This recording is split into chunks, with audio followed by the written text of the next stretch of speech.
recently I have been going through a phase of romantic interests and acknowledging and realizing my own existence in these situations.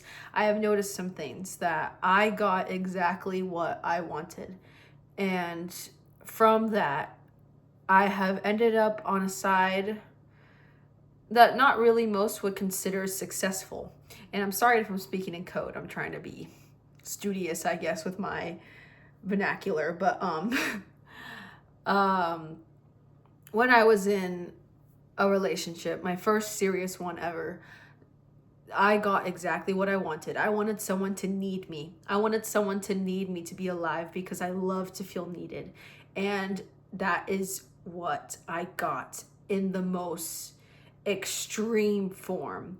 And this was a beautiful thing for 2 years. It was a beautiful relationship. I saw me being a caretaker, a true caretaker to someone who really needed it, and honestly benefited from it in some cases. And I benefited from them because when I needed something from them, they wouldn't hesitate to give it to me emotionally.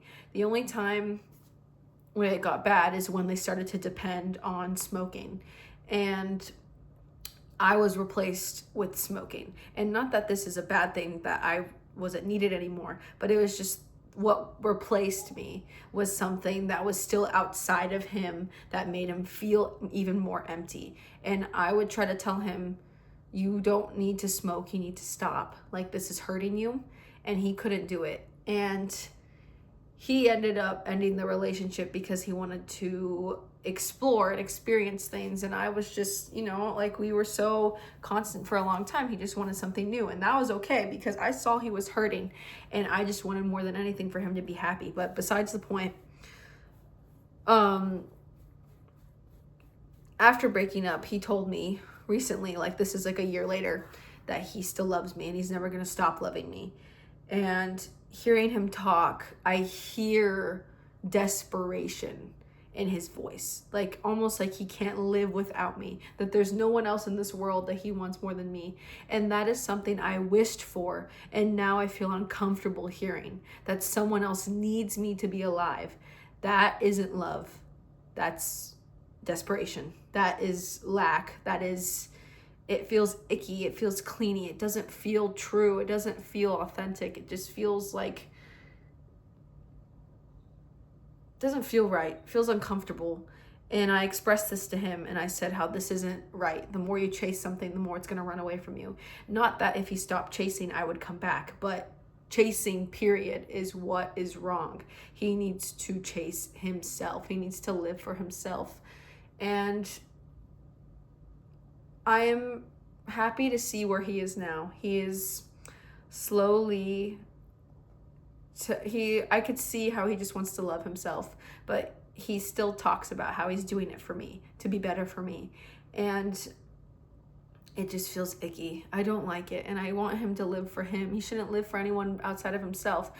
And I wanted this at some point, and now I'm realizing how growing from that situation, that was awful for me to want, to be needed by someone. And I will never wish for that again because I don't want anyone to need me to be alive.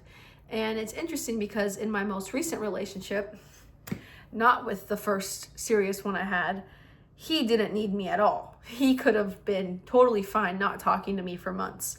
And there's something admirable in that. I like how I don't need to be needed, but I didn't like how if I disappeared or if I didn't talk to him, he would be okay. I wanted an in-between. So again, I got exactly what I wanted. I wanted someone not to need me. And it's just interesting how I went from somebody who needs me to be alive to not needing me at all. And both of these men in my life have really taught me things about myself that have made me who I am today in the best ways. Like, I don't regret anything I have done, but it just makes me realize how much I idolized myself as a partner with someone else, how I couldn't be happy without being this person for someone else, with someone else, because that was the goal of living in my mind, to be loved, to be worthy of love. And then I realized how I'm not a very anxious person. I'm a very confidently driven, outgoing, optimistic, bubbly person. But in relationships, the most vulnerable, valued, closest human relationship connection there is on the planet, in a relationship, I was the most anxious person in the world. Every day, I would think about how I could be better, how I could be more for my partner, more. How can I do more? How can they love me more? How can they accept me more? How can they respect me more? And how can I make their lives better on my end more? It was never enough for me. I was never enough for myself. And I just disguised it by being someone else's girlfriend. I pinned it on them. Oh, I have to be better for them. They need to need me. They need to not need me. They need to talk more. They need to talk less. They need to be more emotional. They need to be less emotional. It was never enough for me, and it's because I was never enough for myself. I always needed to be more for myself. Why am I not worthy of love for me? That hurts to ask myself, because I work so hard every day to try and answer this question. And the more I try, the more I realize that I'm forcing it. And the more I realize that it will naturally happen when I just start to slow down and let go. Letting go of needing to try. And it's so interesting coming from a background of work ethic. I guess you could say I was programmed from very little to have an amazing work ethic, to have honor, to have stability, responsibility, ownership. And I am a professional at it. I am a professional at being stressed out. I thrive on stress. And this isn't the way to live. This is not the way to fulfillment. This is not the way to being content. Being content is when I'm laying on the ground, defeated, sweaty, bloody, like crying, and I accepted how this is me. I worked, I put in everything into this, and still I lost. But this is when I have found the most peace, knowing that no matter what I do, as long as I put in everything, heartfelt, not overworked, heartfelt emotion, I am always going to be me. I am always going to be worthy of my love. And I learned this from a high school sport, that my favorite part was losing, because I lost because of me. I didn't have anyone else to blame. But whenever I would lose, that would give me information internally, externally, that I could figure out how to win. So when I would lose, I would humble myself again to realize that this is me. Losing is the most me thing that I could ever experience, because when I win, you kind of get this like superiority complex, like, oh, I'm unstoppable. I can be anything. I can do anything. And this is beautiful when you have the best intention. But when it's starting to corrupt your mind, making you insane for victory after victory, it's never enough. And you're seeking first place gold in everything you do. This is a virus. It's a virus in your brain. So that's when you have to lose, because you have to humble yourself to accept. And it's just crazy, because I had this mindset behind dating, and then I realized it wasn't dating, it was me. I am always competing with myself, my own love. I am worthy of love.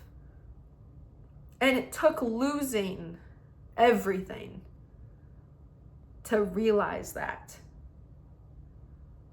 That is crazy. That is crazy. It took losing everything to realize that I already have everything within me. I don't need anything outside of myself. And I realize now that the point of living isn't to find love, it's to uncover your love that you already have within you, to unveil what's already been it's already within you, that within you, you have everything. Within you, you are the one you are looking for. It's mind numbing. I really do think this is the answer to the universe. And I discovered it just with basic materialistic things. I didn't have to meditate in the mountains for years to figure it out. All I had to do was ask myself questions why something hurts so much, instead of just suppressing this hurt and being like, oh, it's just a breakup, I'm just gonna move on and carry on. Instead, I sat with it and I honestly dwelled on it. But from dwelling on it, I realized I need to process this. This is hurting me. I'm just trying to play volleyball and I'm having a breakdown because I'm trying to be perfectionist. Why am I trying to be a perfectionist? Because I'm not worthy of love. And then I'm like, where did that stem from? Relationships, family members, competitive sports, my activities, all these things. I am the answer. I am enough. It's always been me.